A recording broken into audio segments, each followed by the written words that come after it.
Es Radio.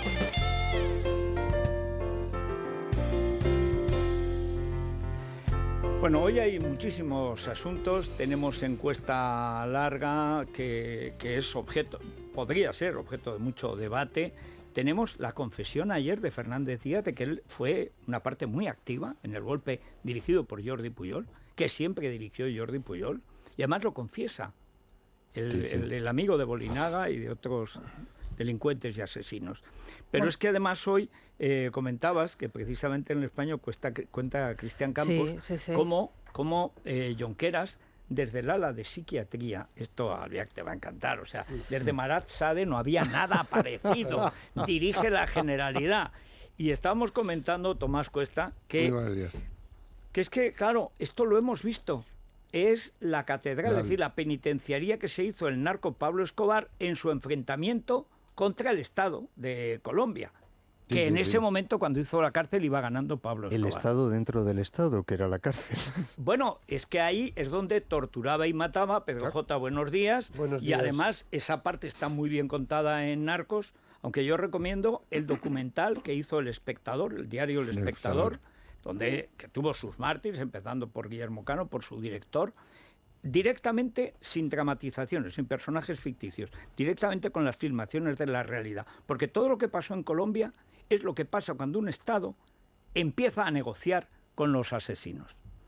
Claro. O sea, esto permite que se cree otro Estado. Cuando se crea un Estado dentro del Estado y dentro otro Estado y dentro otro círculo y tal y cual. Claro, ya puede parecer grotesco esto de la psiquiatría. No, lo grotesco es que lo estemos pagando los españoles. O sea, es verdad que hoy nuestro periódico publica dos piezas que realmente reflejan muy bien hasta qué punto la situación allí es surrealista. Por un lado, Cristian Campos ha conseguido el testimonio de un funcionario y es él el que describe cómo retiraron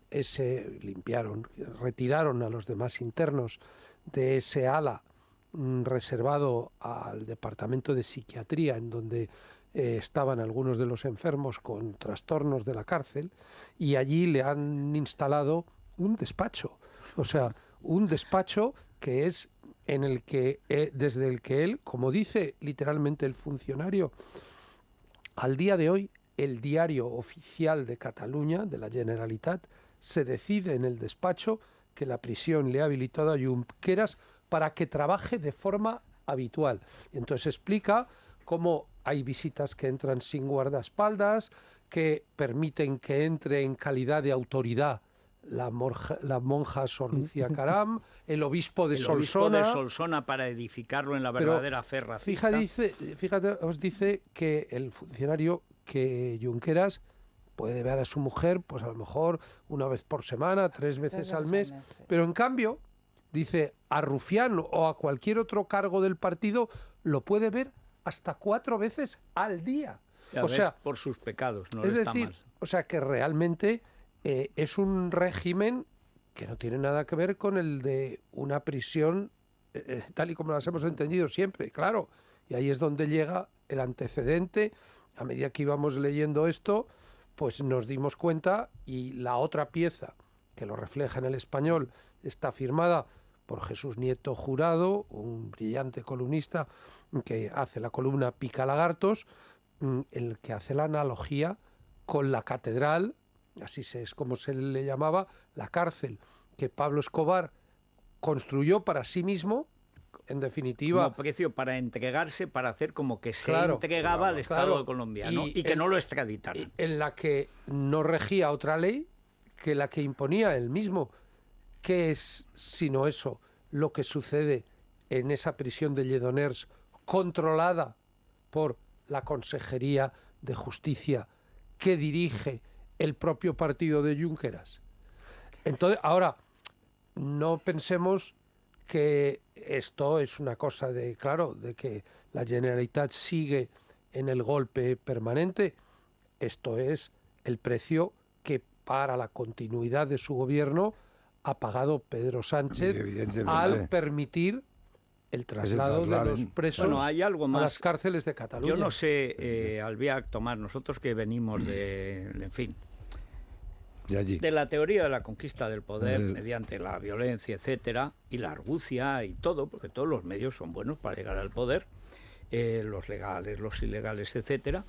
Yo cuando veo a Pablo Iglesias ya hablar abiertamente, utilizando exactamente el mismo lenguaje que el golpismo racista catalán, y exiliados políticos. Exiliados y espacios de entendimiento. O sea, es que ni Otegi habla con tanta despreocupación. Es que mire usted, don Federico, cuando se produce eso, es decir, cuando un miembro del Parlamento decide el futuro político de un país, porque los presupuestos generales del Estado son el futuro político de un país, en conversaciones con un preso acusado de haber dado un golpe de Estado, pues mire usted, eso tiene una definición: estamos en un Estado fallido. En un Estado pleno, en un Estado consumado, un preso que ha intentado dar un golpe de Estado es simplemente un señor que está esperando que le caiga la justicia encima y que sabe que no va a salir de la cárcel en no sé cuántos años. Su poder real es prácticamente cero. Cuando un sujeto en esas condiciones tiene la posibilidad de dictar condiciones al gobierno, eso significa que no hay Estado, o que lo que hay es un Estado, o lo que hay es un Estado quebrado. Es un Estado fallido, es un Estado que no ocupa el espacio que por definición es el suyo, que es el del monopolio, del poder y de la violencia. Pero yo estoy solo en desacuerdo con una cosa. O sea, este es un gobierno que conspira contra el Estado. Es decir, es una fórmula totalitaria que Fujimori, si se quiere poner un caso americano. Es decir, aquí estamos ante un gobierno que abiertamente se ha pasado al golpe de Estado en Cataluña. Es verdad que son los golpistas los que llevan al poder a Sánchez, pero luego el que lleva la gestión cotidiana es el golpista por excelencia, que es Pablo Iglesias. Aquí estamos en un proceso revolucionario, sin ninguna duda, vamos. Y sin comillas, es decir, y es así. Es decir, Pablo Iglesias está haciendo un papel... voy a decir, de Lenin en este momento, para asaltar, para dar un golpe de Estado contra la verdadera revolución, que fue la de febrero en su momento, y contra el Estado, desde un poder fáctico que ya no se sabe si es gobierno, si es cárcel. De hecho, Lenin, cuando el golpe de octubre, está huido de la justicia.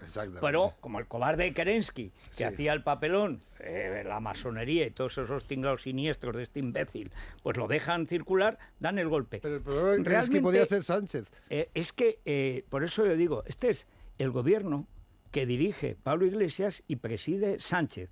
Pero decide el que da la mayoría parlamentaria a ese gobierno, que es Junqueras. Claro. Y ese es el doble tripartito. Y ahora es un frente popular. Doble frente popular revolucionario. Revolucionario en Cataluña y en Madrid. Y atención, porque lo de Andalucía, yo lo que veo con lo que se dibuja es que además Susana Díaz entra en el séquito también de Pablo Iglesias. Luis Herrero habla de un triunvirato, habla de un proyecto que va más allá, lógicamente, de los presupuestos, y precisamente habla de ese triunvirato con Sánchez, con Junqueras y con Iglesias. Y añade el factor andaluz, ese acuerdo entre el PSOE y entre Podemos, según las últimas encuestas y los últimos datos que hemos conocido, la de La Razón, la última que veíamos ayer. Pero es llamativo, sobre todo, cómo justo el día después, ¿no?, de esa conversación que tiene Iglesias con Puigdemont, 2 días después de haberse reunido en Lledoners con Oriol Junqueras, hoy La Vanguardia, el diario La Vanguardia, abre con el siguiente titular: dudas internas en el PP ante la estrategia de Casado. Y editorialmente el diario El País continúa, creo que por 4º día consecutivo, arremetiendo contra el líder del Partido Popular. Por eso, perdona Rosana, yo he dicho que lo único que rompió el plan golpista de Sánchez fue el cambio en la cúpula del PP. O sea, lo que ha destruido, digamos, el plan, que era que el PP se uniera a la liquidación del orden constitucional, era que en vez de una Soraya está Pablo Casado. Y por eso es leña al mono hasta que acabe en inglés todos los santos días. Porque si estuviera Soraya, ¿qué duda cabe de que Soraya estaría en el mismo plan de diálogo? ¿Qué diferencia hay entre el diálogo de Sánchez y de Soraya? Ninguna.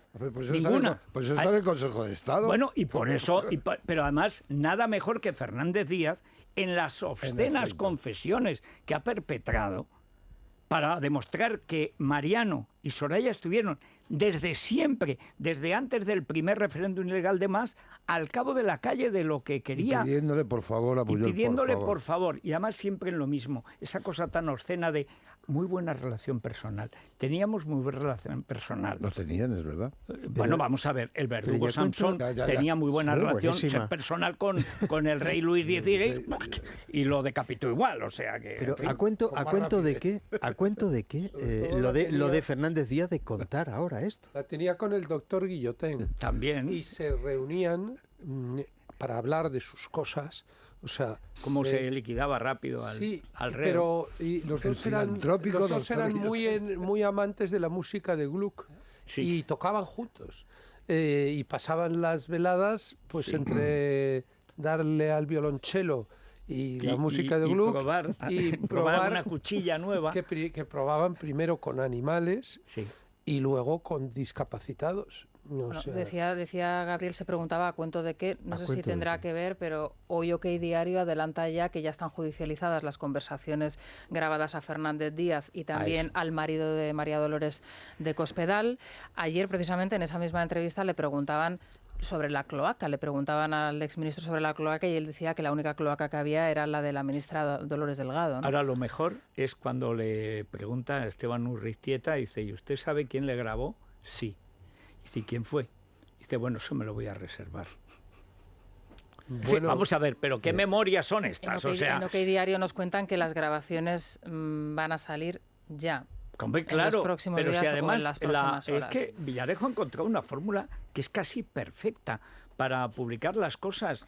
Basta con conseguir que alguien denuncie a alguien a propósito de eso. Llegan al juez, tú sabes que por la fiscalía, por un secretario, por el juez, por una de las partes y tal, aparecen en los medios. Y vincula también, no sé si será ajustar demasiado, el comunicado que emitió el otro día María Dolores de Cospedal desmintiendo que se fuese a presentar o que se hubiese postulado como posible candidata al Ayuntamiento de Madrid, también a la aparición de estas conversaciones. Si es que lo malo de esta historia es que como está tan enfangado todo, como tenemos de ministra de Justicia a la que felicita a Villarejo por el burdel para la información vaginal. Éxito seguro. Éxito asegurado, pero que es que lo dice la ministra de Justicia.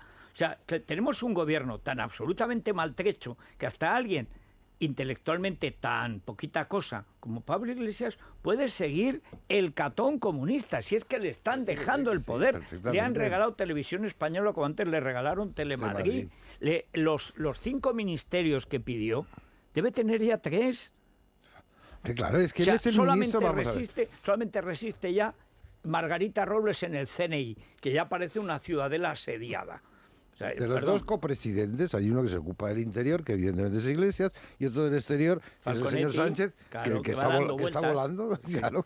No. Lo que pasa es que eso es autodestructivo para el Partido Socialista. Total. Y se están empezando a encender muchas luces de alarma entre los varones, entre los cargos del partido, por la doble razón de el exceso de protagonismo de Iglesias, que se ha convertido en una especie de Celestina de los presupuestos. Va y viene, tiene esa frenética actividad, esa capacidad está feliz. Sí, claro. Enredando en el delito, en el golpe, en la ley. Mañana va el PNV. Pero además, hoy se reúne con Urkullu, ayer estuvo hablando con Puigdemont, y él está en su salsa porque al mismo tiempo se presenta como un hombre que lo que trata es de sacar adelante los presupuestos que darían estabilidad al gobierno, y a la vez estás estableciendo los lazos que permiten erosionar lo que él define como el régimen del 78. Es decir, la España que nos ha dado prosperidad y dignidad democrática y que él intenta destruir. Dicen en el PSOE, Iglesias trata de erosionar a Pablo Sánchez. No. A Pedro Sánchez. Pedro Sánchez es un accidente para él.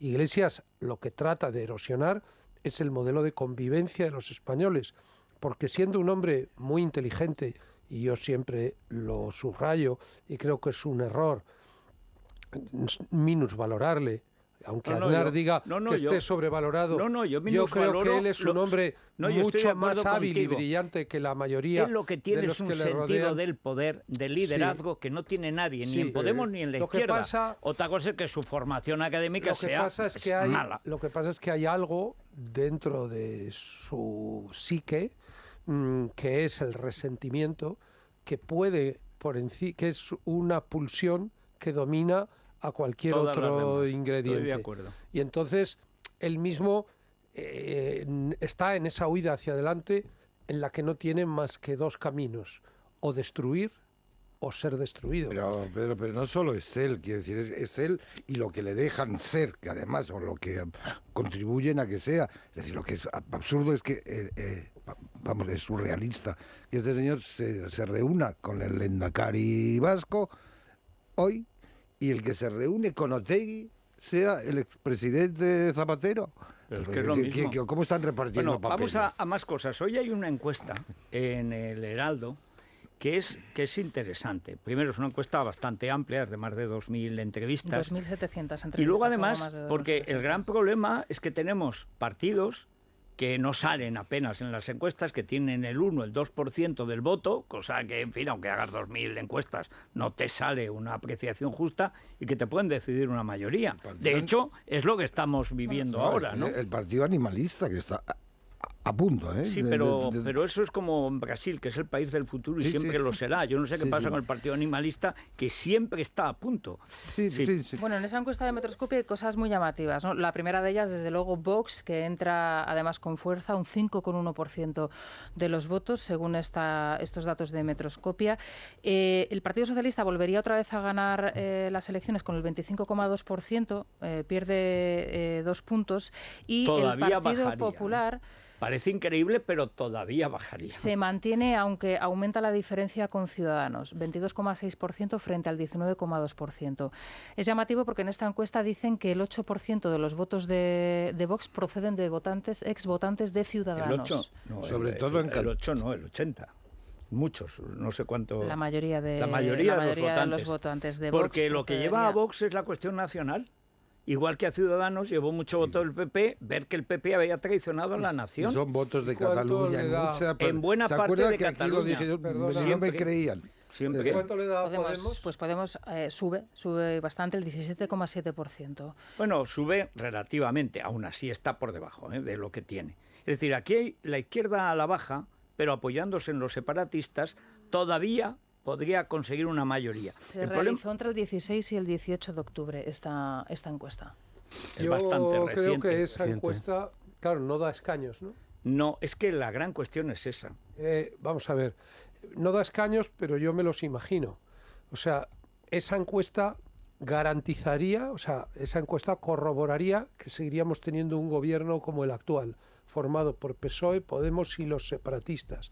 Porque la división entre tres fuerzas del voto del centro-derecha es letal desde el punto de vista del reparto de escaños a nivel nacional. A mí me parece que si en el Partido Popular existiera inteligencia estratégica, que yo creo que en algunos de sus dirigentes la hay, y en Vox verdaderamente sentido de anteponer los intereses generales a su propia aventura como partido, llegarían a un acuerdo para que Vox se integrara en las listas del PP. Por lo menos en esas 40 provincias en las que existe un riesgo serio de que en los restos se pierdan. Vamos a tener el ensayo general en Andalucía, porque Vox, no sé si víctima de su éxito o no, pero en todo caso, llevado por el éxito que fue Vistalegre y el movimiento general que ya se advertía antes del verano. Es decir, lo de Vox, no sé a quién le habrá sorprendido. Era evidente por la deserción del PP. Claro. ¿Qué es lo que cambia? Lo cambia igual que ha cambiado el plan de liquidación de la Constitución con el PP. Cambia la llegada de Casado a la presidencia del PP. Eso es lo que lo ha cambiado todo. No, el PP estaba desaparecido. Pero lo fundamental es que ahí, en Andalucía, Vox ha dado el paso de presentarse a las elecciones. Claro, esto, a que le viene muy bien, es a Casado si pierden, porque va a poder presentar, decir, hemos perdido a Casado y a Rivera. Y digo, bueno, es que aquí, claro... Pero lo de menos es No, a no, quien le pero- venga bien. Hombre, sí tiene importancia. Lo esencial es cuál sean los resultados. Y, por encima de todo, al que le va a venir bien es al que se beneficie de esa fragmentación. Evidente. Es decir, fuera de un acuerdo con el PP, Vox no tiene otro camino, y no te digo nada, si llega al Parlamento Europeo, que cumplir, hacer de lo que dice la izquierda una profecía autocumplida y terminar alineándose con Le Pen, con Salvini y con todos los grupos eurófobos que en estos momentos están germinando en Europa.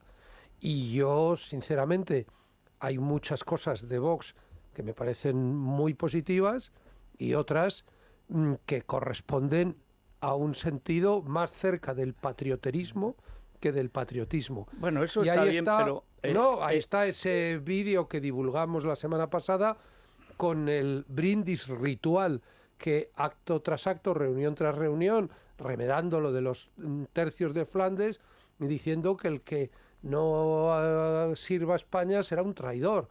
Bueno, oiga Bueno, usted, vamos, pero espumas aparte. Ya, espumas pero aparte. la espuma caracteriza Bueno, vamos a ver, mucho... que aquí estamos ante un golpe de Estado donde hay un catanazi mandando en Cataluña, eso no que hay cabe un duda. comunista venezolano financiado por Venezuela y por Irán, que es Bueno, el que pues de manda lo en el se gobierno, trata, de lo que se etcétera. trata es actuar inteligentemente Bueno, bien, frente a sí, ellos. pero vamos a ver, aquí la cuestión de fondo, que es por lo que yo iba.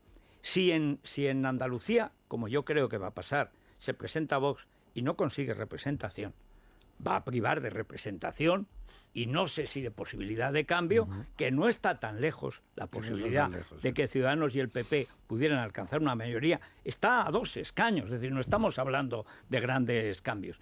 Y luego a la hora de hacer las listas en mayo, oye, es que la cosa ya cambia. Dice, no, es que esto ya se ha aprobado. Es decir, yo puedo votar a Vox en las europeas, puedo votar a Vox en las nacionales, pero en las municipales y autonómicas quiero que vayan juntos. Es que, don Federico, convendría que todo el mundo tuviera muy claras las consecuencias del sistema electoral español.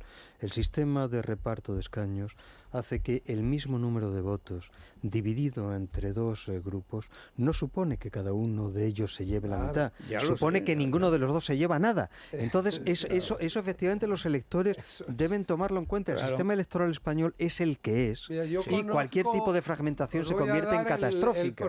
El ejemplo definitivo encarnado en un amigo mío, un hombre culto, inteligente, muy articulado, un conservador, es un hombre de ideas democráticas, que dice que va a votar a Vox en las elecciones europeas para darse la satisfacción, y dice, pero claro, en las municipales y autonómicas no, porque ahí se juegan los impuestos en la Comunidad de Madrid. Pero vamos, no te refieres a mí, porque es que yo he votado a Vox en las europeas por Ortega Lara, he votado a Ciudadanos en las nacionales y al PP en las municipales y autonómicas porque es Madrid. Es decir, en Madrid todo lo que sea. El voto es Vamos un a ver, instrumento, yo, una herramienta. Yo se lo digo claramente a los oyentes. En Madrid, comunidad y ayuntamiento, todo lo que sea desviar un voto de Ciudadanos o del PP es correr el riesgo de que te pongan impuesto de patrimonio, recargos en el IRPF, sucesiones, etcétera. Y además que acaben ya con el coche. Y te destrocen la ciudad. O sea, es decir, que claro... Fíjese, don Pedro, si estoy de acuerdo. La única ventaja Fíjese, don Pedro, si estoy de acuerdo con usted, que ustedes saben que yo no voto nunca. Probablemente la única vez que me vaya a tomar la molestia de votar es para aportar mi átomo de fuerza para quitar del ayuntamiento a esa buena señora que está destrozando una ciudad que está convirtiendo en directamente inhabitable. La ventaja es que para el Ayuntamiento de Madrid, y lo comprobamos la semana pasada, está surgiendo con una fuerza, con una consistencia, con un crecimiento en muy poco tiempo la figura de Begoña Villacís. Y de Martínez Almeida. Bien, pero tienes una pareja, Federico, ojalá en la comunidad que tuvieran Ciudadanos y el PP lo mismo. Sí, si yo estoy de acuerdo. Martínez Arrieta Pues Almeida. todavía es un junior, perdón, Almeida. Martínez, Pero un menudo junior, lapsus. un junior abogado del Estado. Pero es muy bueno ese tío, ¿eh? Es Es decir, muy bueno. Arrieta. Sí, Martínez Almeida. Almeida, buenísimo. buenísimo. Sí, buenísimo. buenísimo. No. Pero vamos. No, Martínez Almeida. digo. Almeida, buenísimo. Vamos a Y además mandarle- es un tándem perfecto con Begoña Villacís. ¿Les mandamos con la CEL? A los dos, mira, eso es. sí, Que para además que se llevan muy compartan. bien, Una caja hay que para los decir. dos, para que compartan el colacel. Para que compartan el Hialurónico, ayuntamiento. por hidrolizado, Dios. O sea, antioxidantes necesarios para evitar el envejecimiento. ¿En Parafarmacia Mundo Natural o además en Parafarmacia son del jóvenes. Corte Inglés? se cuidan bien, Sí, tal, sí. perfecto. Bueno, pues venga, una pausita. Es la mañana de Federico, con Federico Jiménez Los Santos. Federico es radio.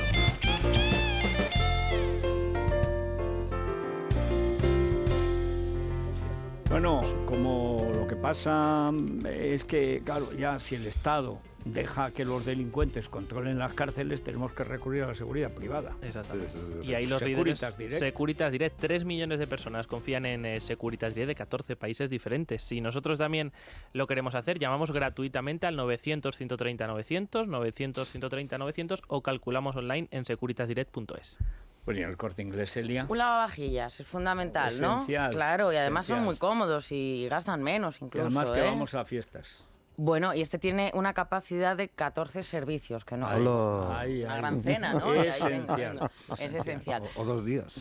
Bueno, pues mira, lavavajillas Whirlpool de 14 servicios de capacidad, clasificación energética A, doble plus, 399 euros. Lo financias Está muy en bien. doble meses, te lo enviamos y nos llevamos el antiguo. Porque los Eso doble es Que plus, ya sí, habla, sí, ya anda y ya No, todo, andan, un desastre. Andan solos. Después de las lavadoras, los más autónomos, o sea, Sí, los es el zombies, lavavajillas. son los lavavajillas. Mm. Y además hablan. Hablan, nos expresa mediante ruidos. Raro. Sí, sí. Sí, y... Usted se creerá que yo tengo uno desde hace 15 años y todavía no lo estreno. Claro, por eso no te habla. Hombre, entonces no Si habla, no le has dado, no me habla. Te oportunidad. hablaría en tagalo. No o le has dado sea, oportunidad. Y luego ya lo último, un MacBook Air, es resistente, fino, ligero, potente, pues con los tecnoprecios te lo puedes llevar con un 10% de descuento y además el de 13 pulgadas por 995 euros y una financiación inigualable. Así que tecnoprecios en Hipercor y en el supermercado del Corte Inglés. Pues muy bien. Una pausa. Y luego hablamos de los escaños y las proyecciones, porque en cuanto el ser humano político, mejor dicho, el político profesional, porque el ser humano, cuando es civilizado, es todo un politicón, etcétera. Pero el político profesional no es humano. No es humano. Es un ser encuestívoro que se alimenta de expectativas de poder. Es un mutante. Es un mutante que se basa además en algoritmos. O sea, que está para allá. Es más, cuando se pretende humano hay que desconfiar. Exactamente. hay que desconfiar. Exactamente. Además, se basa en algoritmos que ignora por completo. Sí, ni falta que le hacen, pero él Conoce apetece, la palabra algoritmo y la repite mucho. Sí, pero apetece y vislumbra, columbra el poder. Y dice, Quiero. esto me haría ministro. Bueno, pues vamos enseguida. Es la mañana de Federico, con Federico Jiménez Los Santos.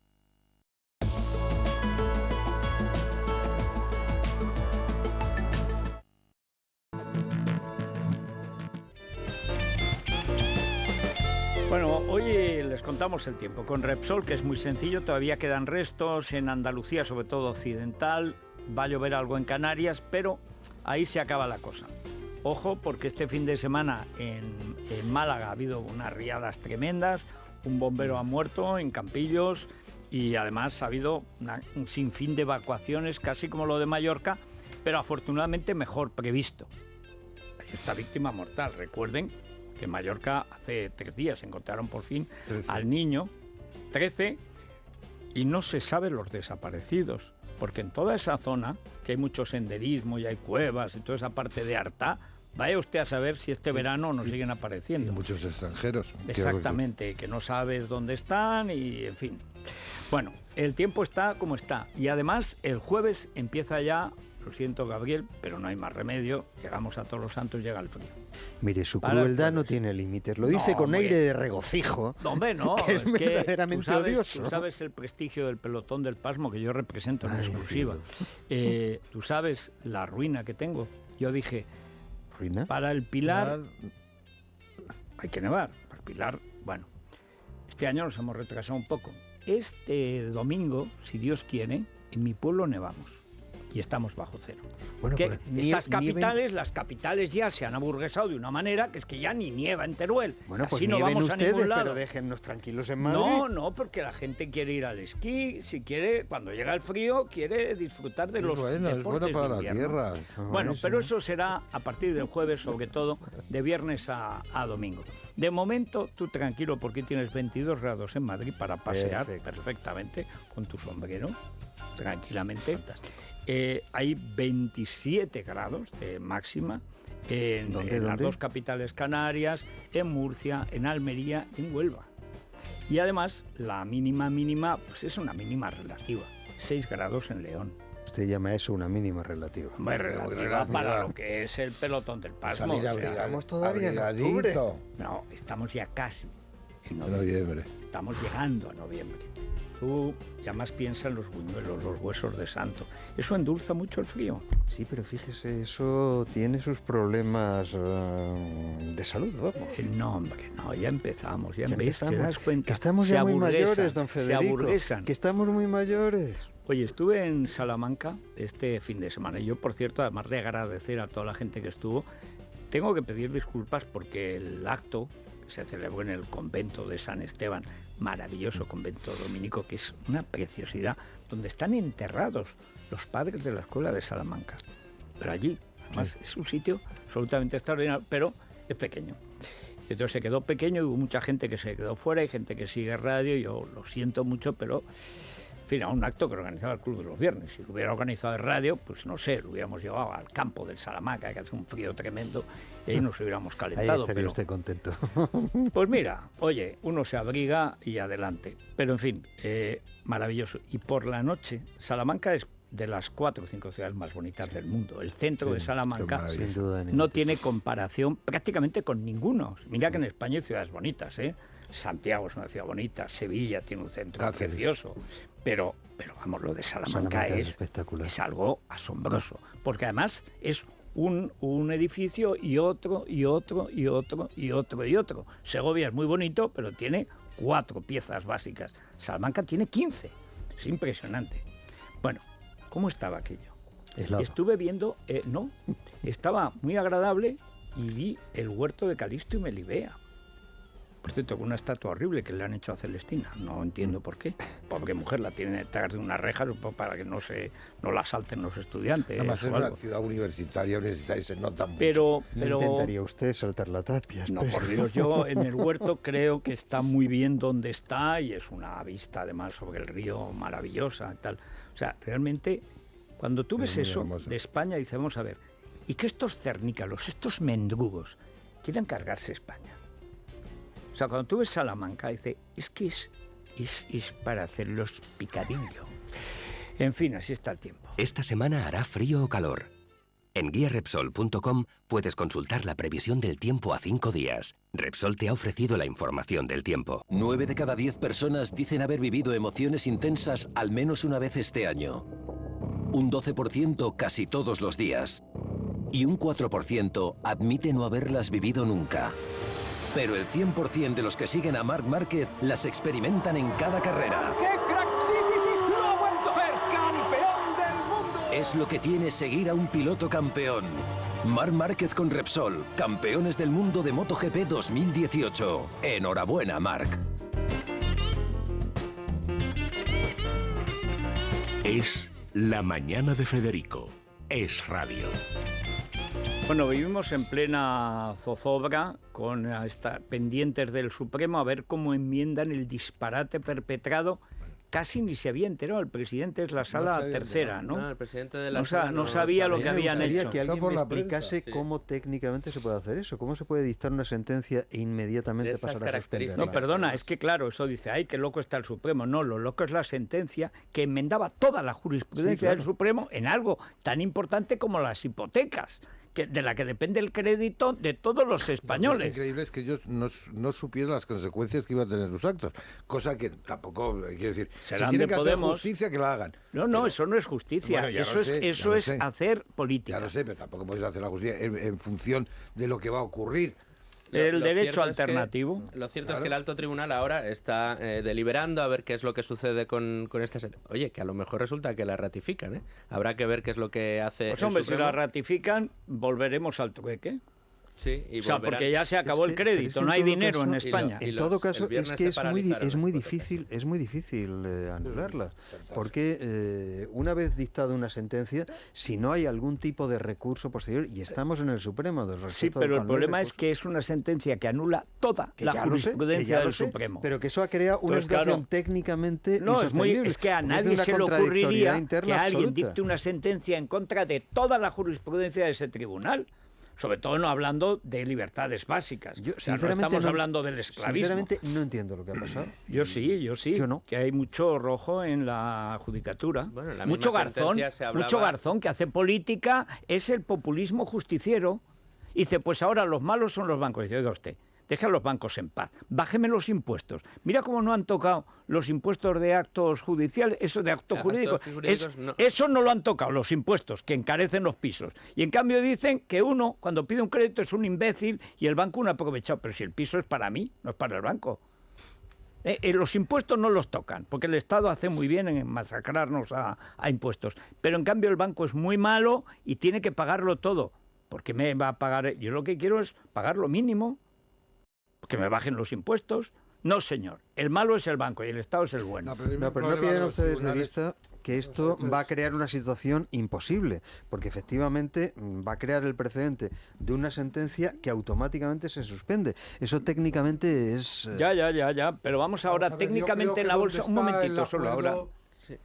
Donde va a estar en la enmienda es en la cuestión de la retroactividad, que o bien se va a limitar en el tiempo de manera significativa, o bien simplemente lo que se va a decir es que aquí hay un nuevo criterio que se va a empezar a aplicar a partir de ahora. ¿Cuál será la consecuencia? Pues que los bancos repercutirán en los clientes el coste del impuesto que el banco está liquidando al Estado, porque es que aquí hay un concepto esencial. Aquí no está, que es un poco lo que tú apuntabas, aquí no está en cuestión si el banco va a obtener a partir de ahora un mayor o un menor lucro. Aquí la cuestión está quién liquida al Estado un impuesto que se genera.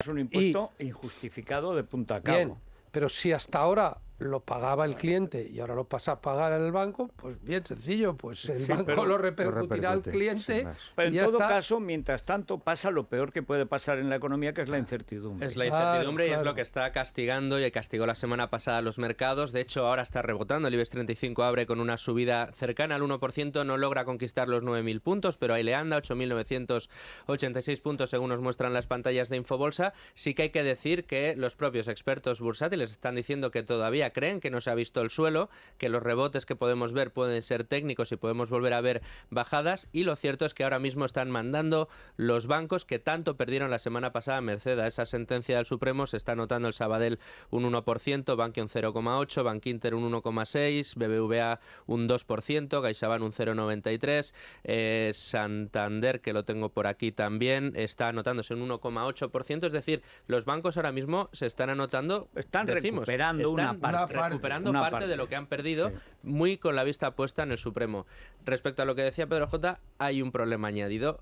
Puede decir el Supremo lo que quiera con la retroactividad o a partir de cuándo se empieza a aplicar la sentencia, porque luego puede llegar Bruselas y, como sucedió con las cláusulas suelo, decir que la retroactividad es total, con lo cual volveríamos a tener de nuevo la incertidumbre encima. Que es la cosa de sin saber las tontadas que han hecho, lo del indubio pro reo y tal. Es decir, pero vamos a ver, ¿pero se dan cuenta de lo que hacen con el crédito en España? No se dan cuenta de nada, o sea, de nada. A ver, cuando una resolución judicial genera que en una jornada los bancos caigan 5.000 millones de valor en la bolsa, pues algo extraño sucede ahí. Y claro, la salida ahora ya es muy mala, porque en todo caso está quedando desacreditada la institución Perdona, cuya Pedro. crédito más necesitamos, que es el Supremo. Dime la noticia de interés general de la ONCE y luego nos vamos directamente a Venezuela. Pues una buena noticia, porque el próximo día 17 de diciembre Rafael va a presentar en el Teatro Real de Madrid su nuevo trabajo que se llama Re Sinfónico, una revisión de sus grandes clásicos, aunque ahora con una orquesta sinfónica y también coqueteando con la música electrónica. Después vendrá una gran gira que le llevará al extranjero. Bueno, tenemos al otro lado del hilo telefónico, allí es madrugada, no sé si está en Caracas, a María Corina Machado, que es una de las líderes heroicas, líderes de la resistencia democrática a la dictadura siniestra de Maduro. María Corina, muy buenos días en España. Buenos días, un placer saludarle efectivamente desde Caracas. Que son allí como las 3 o las 4. Sí, 3:30 de la mañana. Bueno, yo sé que en Venezuela y no toda España está representada ni por el siniestro Pablo Iglesias, ni por el siniestro Zapatero, ni por el siniestro Pedro Sánchez. Pero en estos momentos la situación, no solo en Venezuela, sino en los países limítrofes, especialmente Colombia, Brasil y Ecuador, está alcanzando unos niveles que hasta la OEA, que nunca ha servido realmente para nada o para casi nada, está tratando aparentemente de hacer algo. ¿Son razonables las cifras que se están manejando de unos 3 millones de venezolanos que han huido, que están huyendo a pie de su país, faltos de todo, de comida hasta de algodones? No solamente son ciertas, sino pueden quedarse muy cortas con lo que puede ocurrir en los próximos semanas o meses si se mantiene Maduro y el régimen en el poder, produciendo de manera intencional, porque esto es muy importante asumirlo. La debacle que se vive hoy en Venezuela no es solo producto de la corrupción y la ineficiencia que son infinitas en este narcorrégimen, pero es que esto fue un plan intencional que provocó la destrucción de las instituciones democráticas y de la vida en Venezuela para instaurar un sistema de mafias. Porque no es correcto hablar de un sistema o de una dictadura en Venezuela ya. Lo que existe en Venezuela es un régimen criminal, el crimen organizado en el poder, que buscó eso, hacer que millones de venezolanos huyeran del país y convertir en esclavos a los que permanecemos en él. Así que es una situación alarmante desde el punto de vista ético y desde el punto de vista político. Hay una cuestión de fondo. Cuando Maduro acometió, en el fondo, la liquidación del valor de la moneda, primero quitándole 3 ceros, inmediatamente la inflación que él mismo provocó le añadió 2 más, o sea, bueno, el desastre total y absoluto que está en los orígenes del comunismo. Es lo que hizo Lenin con la moneda en Rusia, que es convertirla en papel pintado. Es decir, que realmente, al final, la única moneda real era la cartilla de racionamiento con la cual el régimen, el naciente régimen bolchevique, controlaba a las personas, que es dejándoles o no dejándoles comer. Que el rublo era la moneda más estable de Europa. Bueno, hay que decir que allí se llama la cartilla patriótica, ¿no? La cartilla de racionamiento. Bueno, usted sabe que hace años advertimos que un sistema de esta naturaleza podía llegar, en el cual el régimen decidiera qué y cuánto puede comer cada quien, y sobre todo a cambio de la lealtad y el silencio. Y mucha gente dijo, eso no va a pasar, eso es una exageración, son extremistas radicales, y la verdad es que nos hemos quedado cortos. Efectivamente, eso es lo que hace el comunismo, destruir cualquier capacidad de producción o de autonomía de la sociedad. Por eso esta gente intervino y expropió, entre comillas, porque realmente es confiscar lo que hicieron más de 5,5 millones de hectáreas productivas de tierra. Han destruido lo que han sido empresas grandes, medianas y pequeñas de producción de alimentos. Tienen totalmente asfixiados desde el productor del campo y el campesino hasta el comerciante. Se acabó el transporte en Venezuela porque los vehículos ya no pueden tener acceso a repuestos ni a cauchos. Las carreteras además están destruidas en nuestro país, es decir, va acabando con toda la capacidad productiva de una sociedad, tomando a la fuerza empresas, promoviendo que los trabajadores lo hagan a su vez también, acabando con la propiedad privada. Son más de 2.000 empresas en Venezuela que por una vía u otra han sido tomadas o destruidas, y el país entonces efectivamente va siendo controlado cada vez más por el Estado, que es realmente el partido en el gobierno, que al final es este sistema criminal, y se convierte, como usted dice, como una sociedad con la mano extendida, dependiendo de las dádivas que ellos reparten y que ahora solamente las dan a aquellos que no solamente se visten de rojo, sino le bajan la cabeza. Es una tragedia lo que han hecho, e insisto, es algo que al principio se disfrazan de generosos, de solidarios, y es lo que hace el populismo, pero esto es un populismo mafioso, corrompido hasta los tuétanos, y que además, debo decirlo, tiene vínculos directos con el narcotráfico, con la guerrilla colombiana, con las redes de contrabando de cuánta sustancia ilícita usted puede imaginarse, e incluso con el terrorismo islámico, que hoy incluso se ha ido instalando en nuestro país. Yo recuerdo que aquí, tanto Uribe hace un año como hace unos meses Andrés Pastrana, nos recordaba que el triángulo del narcotráfico, La Habana, Caracas, las FARC, que las FARC es Caracas y es La Habana también, pero son sus propias bases, abastece de cocaína el 80% del mercado mundial. Que grandes mafias como los Soles, por ejemplo, que toda la cocaína que viene a España, bien a través del Caribe o bien a través del puerto de Rosario de Argentina, viene directamente de ahí, y es un negocio que puede destruir a cañonazos de $1 millón a cualquier juez de cualquier país, de cualquier frontera, etcétera. La capacidad económica que esa mafia tiene ahora, aunque sea prestada, porque depende técnicamente de La Habana y económicamente de las FARC, es enorme. Es decir, estamos asistiendo a la existencia de una cleptocracia riquísima y de un pueblo que se muere de hambre. Y entonces, ¿qué hace? María Corina está al frente de 20 Venezuela, pero ¿qué hace las fuerzas opositoras que heroicamente están saliendo una y otra vez a la calle? ¿Qué planes políticos tiene usted?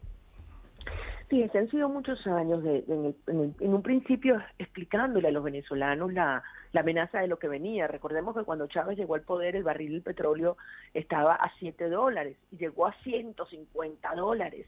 Hoy está por encima de 80. Es decir, esta gente ha tenido toda la plata del mundo, que la utilizaron para ir comprando, como usted dice, no solamente medios de producción y persiguiendo los medios de comunicación, también repartieron dádivas con una visión totalmente populista, pero con el objeto de controlar la sociedad.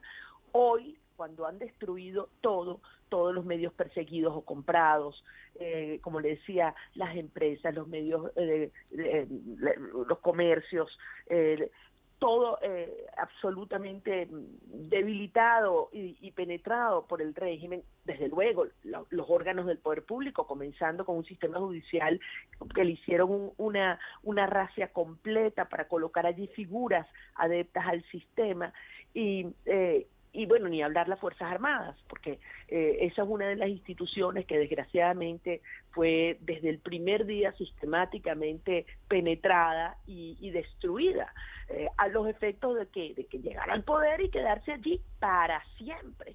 Una de las cosas que Hugo Chávez se propuso y que Maduro obviamente exacerbó fue el cierre completo de un sistema electoral, porque ellos sabían que iba a llegar este momento.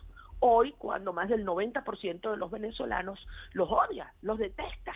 Una Venezuela que está muriendo de hambre, muriendo de mengua, y por eso está huyendo por sus fronteras, está desesperada porque esta gente salga del poder. Ahora bien, han cerrado completamente la vía electoral. No hay manera que en Venezuela exista una elección ni reina de carnaval, como decimos aquí, porque ellos se aseguraron que por esa vía no iba a haber un cambio político.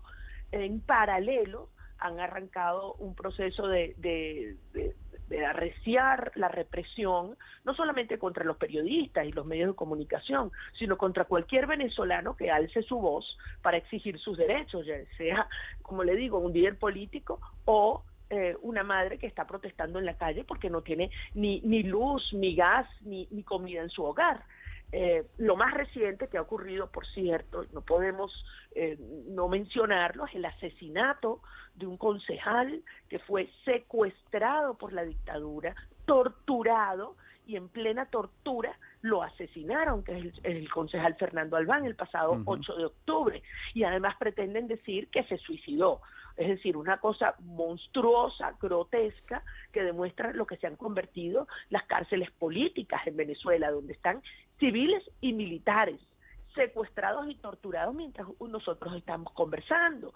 Entonces, obviamente, esto es un régimen que no va a aceptar ningún tipo de, digamos, de razonamiento por las buenas, por lo cual para nosotros es tan doloroso e inadmisible el rol que juegan figuras como la que usted mencionó, el señor Rodríguez Zapatero, que se ha convertido en el gran agente de la dictadura, pretendiendo durante varios años imponer un supuesto diálogo controlado, entre otras cosas, por él y por La Habana, Cuba, que cada vez que ha habido una circunstancia en la cual crecen las tensiones de adentro del país, con la gente en protesta, y de afuera, con la comunidad democrática, presionando la tiranía de Nicolás Maduro, pues surgen estas voces, surgen estas operaciones cubanas que buscan apaciguar y engañar al mundo creyendo de que el régimen sí está dispuesto a algún tipo de diálogo y facilitar una transición.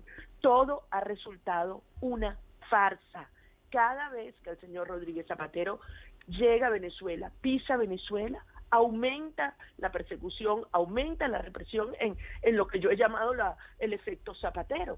Sí. Y lo que busca es engañar a la sociedad venezolana y engañar al mundo de que están dispuestos a ir a un proceso de transición que, insisto, ellos han cerrado cualquier vía electoral o de falsos diálogos. Por lo tanto, lo único que queda es una posición de enorme fuerza, que debo decir no es violencia, fuerza es fuerza, pero que le haga entender a la dictadura que la complicidad y la tolerancia se acabó. La última cuestión, María Corina, aunque lo último decir en Venezuela, en el caso de que haya suerte y sea un país que salga del comunismo, cosa complicada, sobre todo porque es el comunismo mafioso más cruel que ha existido junto con el de Corea del Norte. Es una cosa, realmente lo que está pasando en Venezuela es asombroso, incluso en los anales comunistas. Pero, ¿qué esperan de la presión internacional, política y militar? Porque para Colombia, para Brasil y para Ecuador, Venezuela se ha convertido en un problema militar, no solamente político y diplomático. ¿Y qué podría hacer la Unión Europea? No sé si España con este gobierno, pero al menos la Unión Europea, donde Francia, por ejemplo, sí que está en esa línea de se acabó, ¿cómo se va a dialogar con un antropófago? Lo que hay es que quitarle la dieta, ¿no? Bueno, ¿qué esperan ustedes de la OEA, de Estados Unidos, de Brasil, de Colombia, en todos los ámbitos, el diplomático, el político y el militar? Bueno, por supuesto que Venezuela va a salir de esta tragedia, no le quede a usted ninguna duda. Aquí hay un país de pie. Yo recorro mi país todos los días, en pueblos, ciudades, campos, universidades, fábricas. Déjeme decirle, con lo que este régimen ha hecho, cualquiera hubiera pensado que habría una Venezuela entregada o silente. Todo lo contrario. Y además estamos organizados para el día después que esta desgracia la saquemos del poder para iniciar un proceso de transición democrática y reconstrucción económica, cultural e institucional de nuestro país. Ahora, como usted bien dice, esto es un conflicto transnacional, la presencia no solamente de la guerrilla colombiana que ocupa, déjeme decirle, más del 60% del territorio venezolano. La presencia de estos grupos irregulares que incluyen hasta grupos terroristas no hacen esto un proceso obviamente que debe ser abordado solo por los venezolanos, porque el drama venezolano es un problema no solo para los países vecinos, para todo el hemisferio. La instauración de un narcoestado que tiene vínculos con estos grupos criminales afecta al hemisferio y a Europa por la vía que usted bien dice, no solamente del narcotráfico, sino del financiamiento de actividades terroristas y porque tiene vínculos con grupos políticos ideológicamente afines que están buscando procesos de penetración de otros países. Por eso yo tanto insisto en el caso español de ver lo que está ocurriendo en Venezuela y entender el riesgo que representan estos modelos populistas y corruptos hasta la médula para la destrucción de la institucionalidad democrática.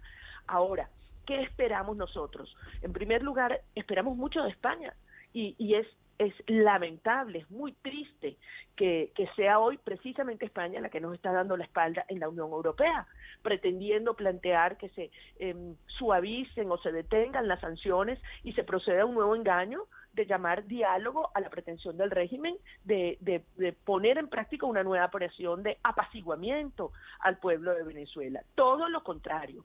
Aquí deben aplicarse muchas más sanciones, no solamente hacia los culpables, sino hacia sus testaferros.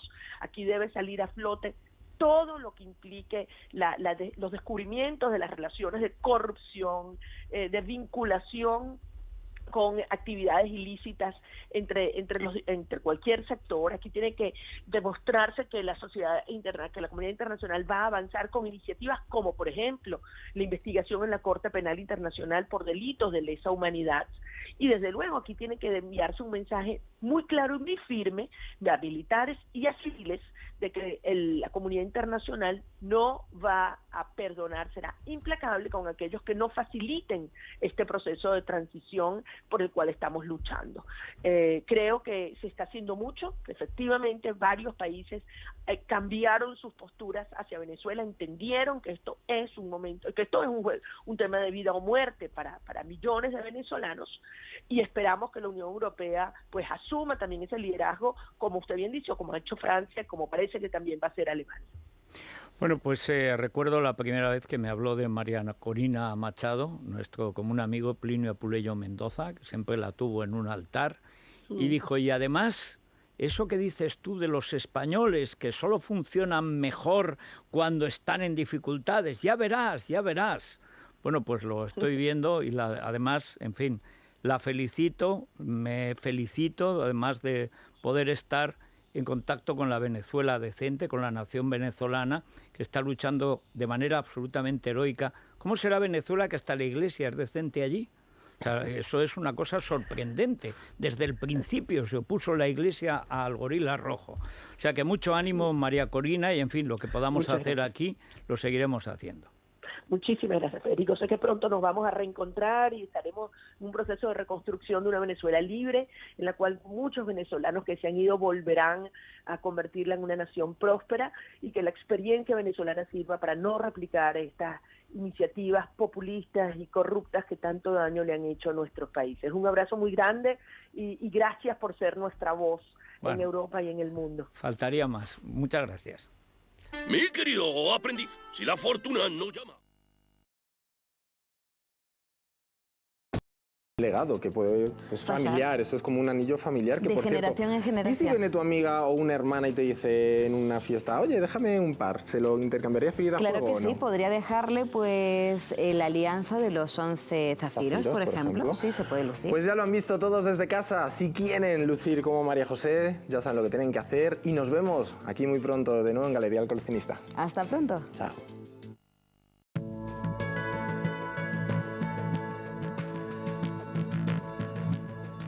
Conversación con María Corina Machado que todavía es escalofriante, la verdad. Bueno, ellos hablan del papel mediador de Pablo Iglesias y también de la confesión de Fernández Díaz en el diario El Mundo este fin de semana, que reconocía haberse reunido con Jordi Pujol con el beneplácito de Rajoy. Así que con todo esto a nadie le extraña el concepto de preso VIP de Oriol Junqueras. Pablo Iglesias, preocúpate de los derechos humanos de los venezolanos y deja aquí en España a los criminales en la cárcel, que es donde tienen que estar. Y lo triste de todo esto es que este señor de extrema izquierda dice que él lo hace por cuenta propia, jaja. Y por otro lado tenemos a Pedro Sánchez, que dice que no, que a él no le representa. Yo creo que en este país la política no ha podido caer más baja de lo que estamos ahora mismo. Es una vergüenza que los presos golpistas estén custodiados por los golpistas, o sea, cárceles de 5 estrellas. Pues es patético, la verdad, porque si Fernández Díaz y Rajoy sabían cómo estaba la situación, ha sido de vergüenza la estrategia que han implantado con respecto a los independentistas. Dedicado al señor Fernández Díaz, primero, no tiene experiencia de hombre. Un hombre sabe que otro hombre, a la edad de Pujol, y a la edad suya, y al hablar de ciertas cosas, jamás cambiará de opinión. Y segundo, no tiene vergüenza, porque un político jamás debe aceptar a otro ni la posibilidad de incumplir la ley. Debe denunciársele y condenársele. No, lo que hizo fue protegérsele, cuidársele y luego en algún momento villajereársele un poquito, pero no mucho. Sí, Además, lo que cuenta Fernández Díaz es que no solamente Pujol lo dirige, lo ha dirigido todo el proceso, sino que en algún momento, y se lo dice Pujol, yo me voy a retirar, va a seguir que lo tiene ahí como un esclavo en el escabel a Artur Mas, y ya luego llegan los escolios, es decir, Puigdemont, Torra y tal. Pero todo es un proceso dirigido por Pujol, pero consentido, amparado, protegido por el PP de Mariano Rajoy, Fernández Díaz, Soraya Sáenz de Santamaría y Cristóbal Montoro, que es el gran protector económico de la familia de Ali Baba Pujol. O sea, de Jordi Pujol Baba. O sea, esto es terrible, pero es que lo cuenta. El tío lo cuenta, no pudimos hacer nada, qué pena. ¿Cómo que qué pena? Podías haber aplicado la ley. Canalla, estabas en el gobierno. Eras el ministro del Interior. Nada. ¿Qué hizo Soraya? Canonizar a Torra. Y hay que decir que... Y a Junqueras, que es lo mismo que están que es lo haciendo. mismo, pero vuelvo a lo de María Corina Machado. Aquí hay un partido que representa al régimen venezolano y que es el del verdadero jefe de gobierno, que es Pablo Iglesias.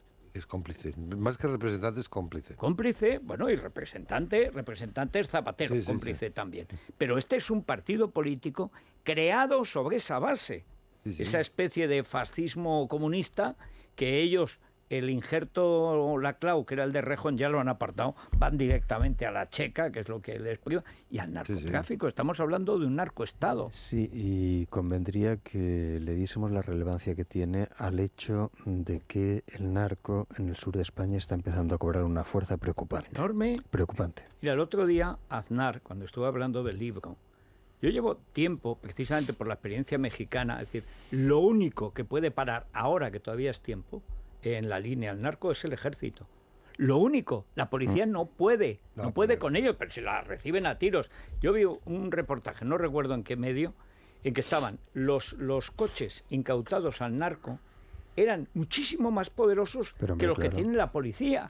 Y dice, vamos a ver, es que los medios, las planeadoras que recalan en Gibraltar... Las planeadoras no son comparables. Claro, pero si es que no tienen medios. Lo único que puede es que llegue el ejército y se haga cargo del estrecho. Y todo lo que no sea eso, es cuestión de semanas, meses o años que el narco se haga con el estrecho. Porque tiene una dimensión económica en la zona que no quieren. Es decir, esto no, pero si es que no se pregunta. Claro, o sea, las intervenciones militares no se consultan. Pero claro, por supuesto. Pero necesitas un gobierno que no esté compinchado con ellos. Oye, estabais hablando de todas las... de Venezuela y salían otros asuntos internacionales. Yo creo que no podemos dejar de mencionar, aunque sea brevísimamente, la evolución de la cuestión del asesinato del periodista Khashoggi, teniendo en cuenta que la opinión occidental ya se está decantando por una exigencia de responsabilidades al régimen de Riad y teniendo en cuenta que España está quedando claramente descolgada de ese nivel de exigencia. El destino ha querido que 20 años después Margarita Robles se encuentre ante un dilema en cierto modo moral, en cierto modo similar al que tuvo que afrontar cuando era secretaria de Estado del Interior y se encontró ante las fotos terribles del asesinato y tortura de Lasa y Zabala. Y ella fue la que impulsó, en contra del interés del propio gobierno del que formaba parte, esa investigación que terminó con el procesamiento y juicio y condena del general Galindo y de sus secuaces. En estos momentos los hechos no han ocurrido en España, pero sí que nos afectan de manera directa y flagrante en la medida en que hay un contrato de venta de armas suscrito en tiempos de Rajoy y que ha estado en discusión, decantándose al final la partida por el lado de la Realpolitik para defender los puestos de trabajo de Navantia. Yo me pregunto, después de que no podemos mirar para otro lado, después de que sabemos de la manera horrorosa, espeluznante, en el que fue asesinado en una legación diplomática, es decir, en un edificio oficial del régimen saudí, este periodista, yo creo que como mínimo España tendría que secundar la posición de Angela Merkel y suspender de inmediato toda venta de armas al régimen saudí. Evidentemente no vamos a resolver la cuestión. Lo importante es lo que haga Trump y lo que haga en Estados Unidos. Para su presidencia también llega un momento absolutamente decisivo. Si su America First va a significar desentenderse de lo que pase en el mundo y va a significar dar carta blanca a cualquier tirano para que pueda cometer todo tipo de tropelías. Pero claro, el hecho de que todos los regímenes, y ahí tenemos el asesinato del concejal en Venezuela, y ahí tenemos la desaparición del presidente de la Interpol en China, y ni siquiera le han pedido a China, cuentas. Y el caso Skripal, en el que Putin intenta asesinar al espía disidente igual que hizo con Litvinenko. Es decir, ¿qué tipo de civilización va a ser la nuestra? En un momento, además, en el que la globalización de la información hace que todo suceda ante nuestros ojos. Yo creo que los gobiernos democráticos toman una iniciativa enérgica y toman una actitud de defensa beligerante con los derechos humanos, siquiera en los asuntos en los que resulta insoslayable mirar lo que está sucediendo, o verdaderamente lo que vamos a entrar es en una deriva otra vez hacia un retroceso de la civilización, como en ese valle oscuro, que fue la Europa de entreguerras. En lo que concierne a Arabia Saudí es perfectamente claro que se requiere una intervención del conjunto de las fuerzas de los países occidentales. Usted dice que la función decisiva es Estados Unidos, es cierto, pero igualmente esa decisión solamente puede tomarse sobre la base de que Europa, como mínimo, secunde globalmente la iniciativa de Merkel. Es decir, se bloquee como mínimo el comercio de armas. ¿Qué sucede? Que Arabia Saudí está enfrente de Irán y con una doble línea de agresión mutua que puede estallar en cualquier momento. Pues mire usted, hay que tomar medidas conjuntas en esa zona y ya se... efectivamente. Bueno, vamos a hacer una pausa. Seguimos, porque no dejan de pasar cosas. Ninguna buena, hay que decir, porque si fueran buenas, pues que las Navidades llegarán y todas esas cosas. Y además Albiax irá de viaje a Jamaica uno de estos días. Un día de estos, estoy seguro. Es La Mañana de Federico. Es radio. Esenciales para nuestro armario para esta temporada, los looks de invierno. Bueno, pues tienes gran variedad de zapatos, de complementos para ti y para toda la familia, y están en nuestros centros comerciales. Te estamos esperando en Unit, en Hipercor. Bueno, Juan Pablo Polvorinos. Federico, buenos días. ¿Y esa tos? El niño. No. El Madrid. Perdona, yo mañana me voy al estadio. Ya está bien. O sea, quieren que no hagamos nuestro estadio y por ahí no vamos a pasar. No. Así, Cobartegui, Pinchategui y Tontitegui me dan exactamente lo mismo. Pero ya hoy Elas le declara la guerra a lo que llama la lata de sardinas. Si Relaño ataca al Madrid, hay que estar en el Bernabéu, así que allí estaremos. ¿Ponen ustedes en funcionamiento la traducción simultánea? Bueno, es que, mira, vale. Pero te lo voy a explicar de una manera muy sencilla. En un colchonero. Federico, este próximo jueves habrá una oportunidad también para rendir homenaje a una gran trayectoria en la persona del capitán del Real Madrid, Sergio Ramos, que recibe uno de los premios Leones del Español, capitán del Real Madrid y de la selección española. Hombre, son actividades distintas. Es verdad que FG se retira, Francisco González, después de una excepcional trayectoria en el sector financiero. Y en cambio Ramos es el que puso a Lopetegui. Aún así hay que estar con el Madrid y con nuestro estadio. Bueno, vamos a ver. A esta hora es noticia Pedro Duque. El hacendado. El ministro de Ciencia, Innovación Oye, y que Universidades. tienen una fortunita, la pareja. Bueno, presenta un informe sobre su sociedad patrimonial. Está firmado por un titular de Derecho Financiero y Tributario. Copenhague Gestores Inmuebles se llamaba la sociedad limitada. Bueno, lo que viene a decir este informe es que la sociedad supuso un perjuicio para los copartícipes, es decir, para Pedro Duque. Vamos, y que también para perdieron su dinero mujer. cuando lo ganaban. Pagaban más impuestos, dicen, de los que les hubiera correspondido y explican que la pareja... ¿Por qué lo escondían? Una buena pregunta. Claro, dice, hombre, si estaban perdiendo dinero y todo eso... O sea, que no es un defraudador, es tonto. Es tonto. No debía ser muy tonto porque lo escondía. Tiene que elegir. La señora era la segunda ley de Pajín. La explicación concreta es que la pareja no ha obtenido ningún ahorro fiscal neto, porque la tributación a través de la sociedad ha sido superior a la que le hubiera correspondido como personas físicas. Y dicen eso no significa absolutamente nada. Hay algo llamativo, pero dicen que nunca han utilizado esta sociedad para facturar servicios, vamos, que nunca han utilizado la sociedad para facturar los servicios profesionales prestados por el mismo, pero bueno, en fin, hay evidentemente muchísimas dudas. Pero en fin, esto es lo que dice Pedro Duque hasta ahora. Pero vamos a ver, ese es el punto crucial. A mí la explicación en cuanto al saldo fiscal me parece verosímil y ciertamente irrelevante. Lo importante es si, como ellos dicen, no se utilizaba esa sociedad para prestar servicios profesionales, que es lo que de verdad le hubiera llevado a eludir el pago de impuestos. Les dicen, no la creamos para pagar menos impuestos. Pero aún así, cuando se lo recomendaron, decidieron elegir las sociedades se crean para pagar menos impuestos legalmente y es justo, necesario y bueno y tal. Es una excusa absurda, por eso digo yo, vamos a ver, Federico, yo por eso digo que eso es irrelevante.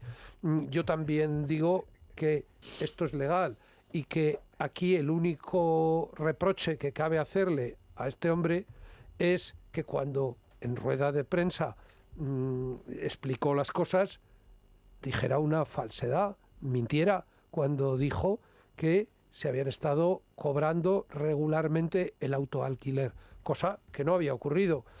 Y ahora que venga Copenhague... Ahora, también es verdad, vamos a ver, también es verdad que yo creo que todos estos asuntos son minucias, asuntos muy secundarios en relación con la gravedad de la política que está emprendiendo este gobierno, tanto en materia presupuestaria como en lo que se refiere a la unidad de España a sus tratos con los separatistas.